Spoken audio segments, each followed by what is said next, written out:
So how many of you watching right now have ever said something along the lines of, poetry's just not for me? Well, I'm here to correct you on that blasphemous statement. Poetry is as diverse as any prose literature out there, and I'm sure for many of you, as it has been for me, it's all about finding the right kind of poetry. So I'm here to recommend 3 books for those of you who think that you don't like poetry. First up is a unique novella by Max Porter, which is Grief is the Thing with Feathers. This piece of literature blends prose and verse to share the experience of a family who have recently lost their mother and wife. The book itself is in fact inspired by a collection of poetry called Crow by Ted Hughes. The poems in this collection are told from the perspective of a crow who witnesses and is involved in many famous historical and mythological events. In Grief is the Thing with Feathers, the father is a Ted Hughes scholar, and Crow becomes a part of the family's life to help them cope with their grief. Not only is this a splendid book to bridge the gap between prose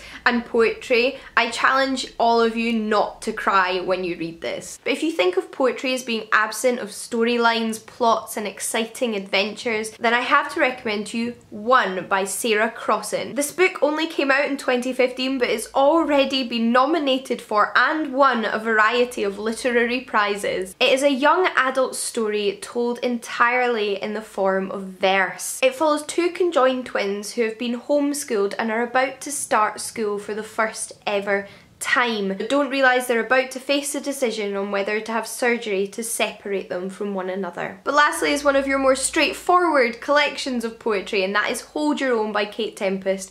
Straightforward collection of poetry it may be, but unoriginal it is not. Kate Tempest is now a novelist, poet and rapper, and her poetry is some of the most moving, beautiful yet accessible I have ever read. This collection adapts the stories of Greek myths to explore gender in the contemporary world. But don't take my word for it, there are already numerous fantastic performance poets featured on BBC's The Social. So until you can get your hands on these books, you can go and check out their videos.